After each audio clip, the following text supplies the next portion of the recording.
ধনী ভার্সেস গরিব দুজনের চিন্তা ভাবনা একেবারে আলাদা, আর এই চিন্তার পার্থক্য ঠিক করে দেয় কে ধনী হবে আর কে সারা জীবন গরিবেই থাকবে। আজকের ভিডিওতে আমরা শিখবো রিচ ড্যাড পুয়ার ড্যাড বই থেকে 5টি গোল্ডেন নিয়ম, যেগুলি মানলে 1 বছরের মধ্যে আপনার জীবন আর্থিকভাবে বদলে যেতে পারে। একজন ছেলে ছিল, তার নাম রাহুল। তার নিজের বাবা ছিলেন গরিব। তার বাবা সবসময় বলতেন, ভালো পড়াশোনা করো, চাকরি করো, আর তুমি যদি পেয়ে যাও তাহলে তোমার ইনকাম হবে 20,000 টাকার মতো, আর তুমি ভালোভাবে জীবন কাটাতে পারবে। অন্যদিকে তার বন্ধুর বাবা ছিল ধনী। তিনি বলতেন, শুধু চাকরি করলে চলবে না, টাকাকে কিভাবে কাজ করাতে হয় সেটা শিখো। এই দুই রকম চিন্তার পার্থক্যই হলো পুরো ভিডিওর মূল শিক্ষা।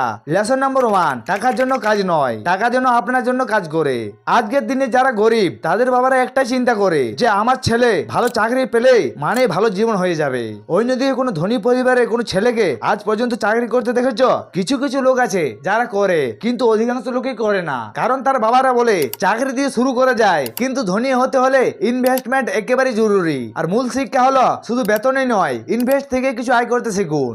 লেসন নাম্বার 2, অ্যাসেট কিনুন, লাইবিলিটি নয়। যারা এই দেশে গরিব তাদের একটা জিনিস সবসময় দেখতে পাবেন, আয় বাড়ার সাথে সাথে নতুন ফোন, দামি গাড়ি, দামি জামা কাপড় কেনে, আর এটাকে বলা হয় লাইবিলিটি। অন্যদিকে ধনী ব্যক্তিরা কি করে জানেন? ধনীরা আয় বাড়লে জমি কেনে, যাতে পরে তাকে অনেক দামে বিক্রি করতে পারে, বা সেখানে কোনো বাড়ি তৈরি করে ভাড়া দিয়ে দেয়। সাথে কোনো ব্যবসা, শেয়ার মার্কেট বা কাউকে সুদে টাকা দেয়, যাতে টাকাটা আরো বাড়তে থাকে। লেসন নাম্বার 3, ফাইন্যান্সিয়াল এডুকেশন সবচেয়ে বড় শিক্ষা।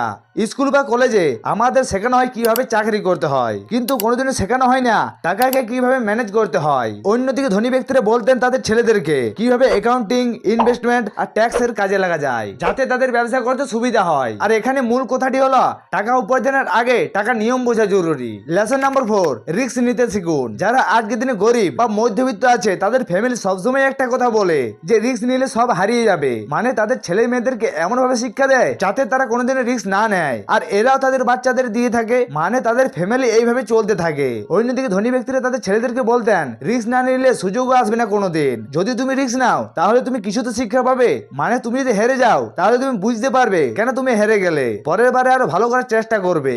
মানে আপনাকে হিসেব করে রিস্ক নিতে হবে, যেমন নতুন স্কিল শেখা, অনলাইন ব্যবসা শুরু করা, ছোট ছোট ইনভেস্টমেন্ট করা। আর আজকে সব থেকে শেষের পয়েন্টই হলো নিজের ব্যবসা গড়ুন। গরিবরা চাকরির আশায় বেঁচে থাকে, আর ধনী ব্যক্তিরা ব্যবসা বা ইনভেস্টমেন্ট থেকে আয় করে। এখানে মূল কথাটি হলো পার্ট টাইম হোক বা ফুল টাইম নিজের আয়ের সোর্স বানাতে থাকুন। রিচ ড্যাড পুয়ার ড্যাড এর বইয়ে আমাদের একটা সহজ সত্যি শেখায়, ধনী আর গরিবের মধ্যে আসল পার্থক্য টাকার পরিমাণ নয়, বরং চিন্তা ভাবনা। আপনি যদি শুধু চাকরির দিকে তাকিয়ে থাকেন কখনো ধনী হতে পারবেন না, কিন্তু যদি টাকা দিয়ে টাকা বানাতে থাকেন বা অ্যাসেট কিনতে শুরু করেন আর নতুন স্কিল বা ইনভেস্টমেন্ট সময় দেন, তাহলে আপনিও হতে পারবেন আগামী দিনে সফল মানুষ। মনে রাখবেন, গরিব মানুষেরা বলে আমি এটা কিনতে পারি না, কিন্তু ধনী ব্যক্তিরা বলে কিভাবে আমি এটা কিনতে পারি সেটা দেখা যাক। এই ভিডিওটি যদি আপনার ভালো লেগে থাকে তাহলে লাইক করুন, শেয়ার করুন, এবং ফাইন্যান্স বা লাইফ সলিউশনের সম্পর্কিত আরো ভিডিওর জন্য আমাদের চ্যানেলটিকে সাবস্ক্রাইব করে রাখুন।